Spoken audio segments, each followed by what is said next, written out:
We're going to assume you can make a box and you can attach some rails on the bottom so you can put the bottom pieces in. I didn't glue these bottom pieces in, I just brad nailed them. Got some corner supports, and the back I'm putting on a cleat to hang this as a window planter box. It's glued and brad nailed. I'm going to come back later and install screws. I'm putting crown on this, so I'm measuring the distance from the outer edge so that my reveal is correct for the crown. I'm putting one brad in each back corner, and then I'm going to pull the corners together and brad nail them in place so I have a good joint. Here I'm nailing the top piece that is flush against the back. This is a cross member support to transfer the load back towards the house. I pre-drill and screw all these corner posts in so that it ties everything together and I get plenty of strength. Here's a cleat that is the same thickness as the window trim. I'm just adding more screws here. This box is 45 inches by 10 inches by 10 inches on the inside. I've got some center supports that I screwed in there. Now I'm back to the corners again. I'm going to cover these with angles that I made from ripping down more cedar. I got the spacer on the bottom side there so that I wanted to keep it the same thickness as that top cleat.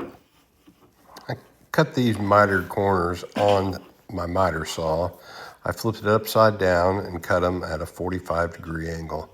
Here I've taken the point and put it down, marked the back edge because it's going to be a flush cut mounted against the side of the house.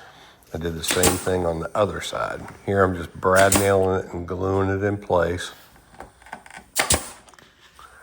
Now I'm going to go ahead and put the front piece of crown molding on. This is all going to get spray painted first coat, and then I'm going to brush on an exterior primer and paint. I've got some decorative molding there. It's embossed that wraps around that corner. I glued those in place. You can see that the corner pieces that cover the screws are in place. I actually cut a 60-degree angle on the top edge of that to meet the bottom edge of that crown molding, so it'd be a nice little transition. You wouldn't have a bunch of gaps. And same 60-degree angle on that flat piece on the back. It doesn't wrap around because that sits against the house.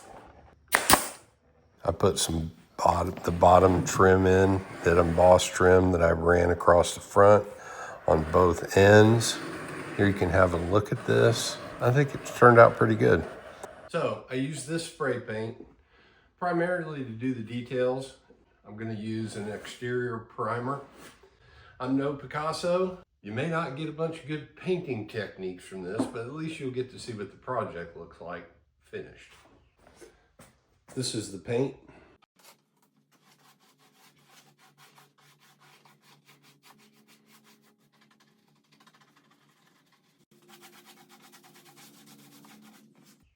I'll be back